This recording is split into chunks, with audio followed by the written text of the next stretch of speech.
Бәріңе сәлем. Желде латынның жыры әлі жалғасып жатыр. Тоқтайтын түрде жоқ сияқты. Себебі биылдан бастап бірінші сынып оқушыларына латын қарпін үйрете бастаймыз деген жаңалық шықты. Бұл жаңалық ешкімге ұнамаған сияқты өзі. Аятжан Ахметжан деген қолданушы әлі толық піспеген дүниені балаға қалай тықпалаймыз? Бұл шектен шыққандық қой деп жазады. Ал Сәбит Оразбай есімді қолданушы бірінші әліпбидің өзін түзетіп алайық та, асықпай-ақ қояйықшы деп басып айтыпты.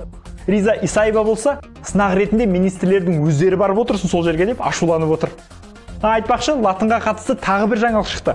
Мәдениет және спорт министрі кирилл әріптеріне латынға ауыстыратын сайт конвертерді 56 миллион теңгеге жасатпақшы екен. Бұл жаңалыққа реакция да қызық болды.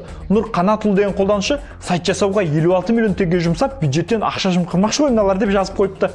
Ал Нұрлан Құлымбет: мен бұндай сайтты 1 миллион теңгеге жасап беремін ғой. Оның өзінде 950 мың теңгесі менің пайдам болады деп сынап жатыр. Сонымен бүгінге осы. Желдегі азаттықтың парақшаларына лайк басып қойды ұмытып кетпеңіздер. Келесі кездескенше.